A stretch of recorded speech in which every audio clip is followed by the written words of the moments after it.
oruç tuttuk. Ve senin rızkınla orucumuzu açıyoruz. Orucumuzu, ibadetimizi kabul eyle ya Rabbi. Ve ni'metike ve devâme ni'metik bi hurmeti habibike ve ta'amik. Amin. Hem memleketimize, hem civarımıza, bütün dünyaya barışın, huzurun, kardeşliğin gelmesi için vesile eylesin. Özellikle bu sene Ramazan ayının hemen öncesinde Mısır'da çok ciddi karışıklıklar oldu. Daha önce de her gün Suriye'den, Irak'tan çok yoğun bir şekilde katliam haberleri geliyordu. Mısır'da bunlara ilave oldu. Amerika ve Avrupa Birliği halen daha Mısır'da %52'lik halk desteğiyle Cumhurbaşkanı olarak seçilen Mursi'ye,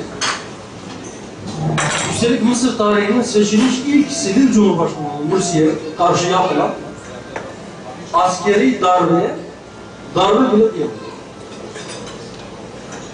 Demokrasi havarisi olarak kesilenler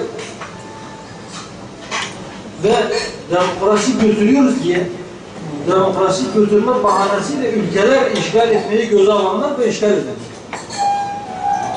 Milyarlarca dolar masrafa girmeyi, on binlerce kilometre öteye ordular göndermeyi göze alanlar, Mısır'da seçimde iş başına gelmiş yönetimin devrilmesine destek oldular, alkışladılar, yapılan darbeye darbe bile diyemediler. Bu bize aslında şunu gösteriyor. Batı'nın değerler sistemi, Batı'nın inanıyoruz dediği değerler aslında kendisi içinmiş. İnsan hakları kendileri için, demokrasi dedikleri şey kendileri için, fikir, ifade, dini yaşama hürriyeti kendileri için veya kendilerine benzeyenler için. Söz konusu Müslümanlar olunca, söz konusu olanlar İslam ümmeti olunca, onların ne fikir hürriyeti vardır, ne fikirlerini ifade etme hürriyeti vardır, ne onlar için halkın sorumluluğunun yarıdan fazlasını deseni alsa da yönetme hakkı diye bir şey söz konusu değildir. Bunu net bir şekilde hayatımıza gösterir. Mısır halkı direnir. Ve bu devrimi tamamlayabilirse, tamamını erdirebilirse, İnşallah o zaman ikinci bir dalga gelecek ve bütün bir İslam coğrafyasına, özellikle Arap Yarımadası, Fars Körfezi ve civarındaki diktatörlüklerin hepsi birer birer yıkılacak. Orada halk belki huzur bulacak, belki halkların kendilerini yönetmeye başlayacak. 90 yıl boyunca süren ilgal asimilasyon politikaları kısmen durdu. Çözüm süreci bitti mi? Yani sorunlar bitti mi? Bitmedi. Buna Kürt sorunu verilmesini de biz doğru bulmuyoruz. Çünkü bu sorun Kürtlerden kaynaklanan bir şey değil. Yani rejimin yanlış uygulamalarının, da Osmanlılar döneminde, İttihat Terakkilerinde başlayan yanlış uygulamalarının getirdiği bir şeydir. Biz buna Kürt meselesi demeyi tercih ediyoruz. Kürt sorunu demektense. Bu süreçte katılmadığımız, yöntem olarak doğru bulmadığımız bir sürü şeyler var. Ama sürecin tıkanmaması adına belki çok yüksek sesle itirazlarımızı dile getirmeyelim. Sadece Kürt meselesi değil, Kürdistan meselesi de var. Bu topraklarda yaşayan diğer halkların da bazı sorunları vardır. Sistemden kaynaklanan sorunlar bunlar. Uzun yıllar burada yaşayan halkların birçok insani ve İslami hakları, hürriyetleri gasp edildi. Bugün ise yavaş yavaş bu haklar tanınmaya, verilmeye başlıyor ama yöntem olarak şu hata yapılıyor.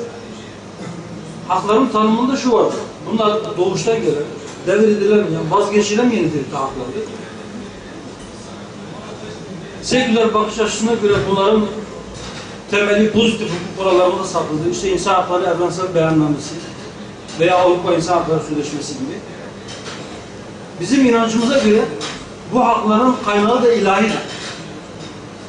Allah-u Teala bizleri insan olarak yaratırken, insan olarak yarattığı için bize tabi olarak fazla haklar vermiştir.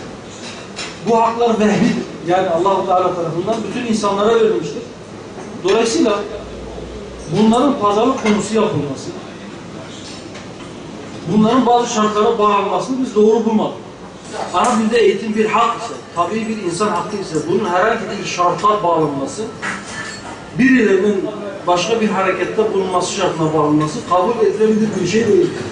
Biz diyoruz ki inşallah siyasete yeni bir usul, yeni bir tarz gelecek. Siyaseti dürüst çekeceğiz. Doğru kimden gelirse gelsin. Ona sahip çıkacağız ve doğru yapanı cesaretlendireceğiz. Belki teşvik edeceğiz, belki alkışlayacağız. Doğru yapmaya devam etsin diye. Ve yanlışı da kim yaparsa yapsın. Bizim işimizden biri en yakınımızdaki kişi de yanlış yaparsa o yanlışı doğru yapmaz, doğru kılmaz. Dolayısıyla o yanlışa karşı çıkmamız gerekir ve karşı çıkacağız. Yanlışları düzeltmeye çalışacağız. İnşallah dürüst bir şekilde siyaset ve gerçek adaletin tesisine çalışmak bizim birinci önceliğimiz, birinci hedefimiz olacak.